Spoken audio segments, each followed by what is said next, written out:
Court में case argument से नहीं जीता जाता। कोर्ट में केस जीता जाता है एविडेंस से। एविडेंस का मतलब सिर्फ प्रूफ दिखाना नहीं होता। एविडेंस का मतलब होता है जज को सेफली डिसाइड करने का रीजन देना।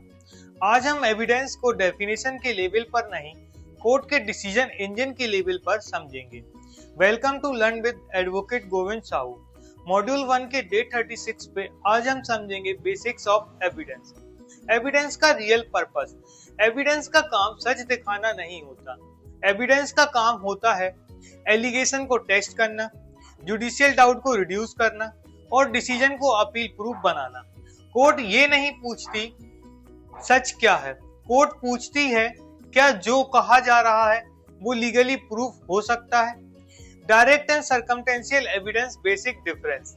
एविडेंस दो तरह के होते हैं। First, direct evidence.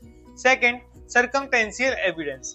Direct evidence वो होते हैं जो फैक्ट को सीधा एस्टेब्लिश करते हैं। सर्कमटेंशियल एविडेंस वो होते हैं जो फैक्ट की चेन बनाकर कंक्लूजन तक पहुंचाते हैं। कोर्ट दोनों को एक्सेप्ट करती है पर दोनों को अलग अलग तरीके से टेस्ट करती है। डायरेक्ट एविडेंस कोर्ट क्या चेक करती है? डायरेक्ट एविडेंस के केस में कोर्ट 3 सवाल पूछती है। फर्स्ट, क्या विटनेस कॉम्पिटेंट है? सेकंड, क्या स्टेटमेंट कंसिस्टेंट है?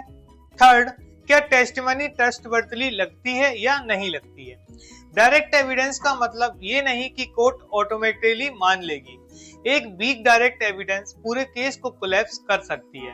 इसलिए डायरेक्ट एविडेंस का रूल, विटनेस से ज्यादा विटनेस की क्रेडिबिलिटी इंपॉर्टेंस होती है। Circumstantial evidence chain theory. Circumstantial evidence chain theory पर काम करती है। कोर्ट यहाँ ये देखती है क्या चेन कंप्लीट है, क्या कोई मिसिंग लिंक है, क्या हर सर्कमटेंस प्रूव हुआ है या नहीं हुआ है। सर्कमटेंशियल एविडेंस एक भी वीक लिंक हो पूरी चेन गिर जाती है। कोर्ट का टेस्ट होता है क्या इन सर्कमटेंसेस के अलावा कोई और रीजनेबल एक्सप्लेनेशन पॉसिबल है या नहीं है। Common evidence mistakes by advocate. Advocates evidence में ये गलतियां करते हैं। क्वांटिटी पर फोकस करना, क्वालिटी पर नहीं। इररिलेवेंट फैक्ट को एविडेंस बनाना, कंट्राडिक्शन को इग्नोर कर देना और डिफेंस गैप्स को अंडर एस्टिमेट करना। कोर्ट एविडेंस कोर्ट नहीं करती, कोर्ट एविडेंस बेक करती है।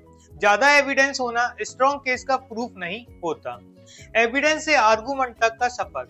एविडेंस का काम आर्गुमेंट जीतना नहीं होता। एविडेंस का काम होता है आर्गुमेंट को पॉसिबल बनाना, रिलीफ को जस्टिफाई करना और जज को कॉन्फिडेंस देना। जो एडवोकेट पहले एविडेंस प्लेन करते हैं उसका आर्गुमेंट नेचुरली स्ट्रॉन्ग होता है। जो एविडेंस के बाद आर्गुमेंट सोचते हैं वो अक्सर ट्रैप में फंस जाते हैं। इस प्रोग्राम का एविडेंस स्टैंडर्ड। इस फाउंडेशन प्रोग्राम में एविडेंस अप्रोच डिसिप्लिन होगी। इररिलेवेंट एविडेंस को हम डिस्कार्ड के इक्वल मानेंगे, वीक लिंक इग्नोर को करेक्शन करेंगे और चेन गैप जस्टिफाई नहीं हुआ तो फेल करेंगे, क्योंकि एविडेंस में कंप्रोमाइज जजमेंट में कंप्रोमाइज होता है। जैसे कि हम डेली कुछ टास्क करते हैं, तो आज डे 36 के हमारा टास्क है किसी एक सिविल या क्रिमिनल केस को उठाइए, आइडेंटिफाई कीजिए कौन सा डायरेक्ट एविडेंस है और कौन सा सर्कमटेंशियल एविडेंस है। एक सेंटेंस, इन केस में सबसे वीक एविडेंस कौन सा है और क्यों। कल हम विटनेस सिस्टम इन इंडिया पर आएंगे, क्योंकि बिना विटनेस समझे एविडेंस समझना अधूरा होता है। याद रखिए, एविडेंस बोलता नहीं, एविडेंस को बोलने लायक बनाना पड़ता है। Thank you for watching learn with advocate Govind Sahu.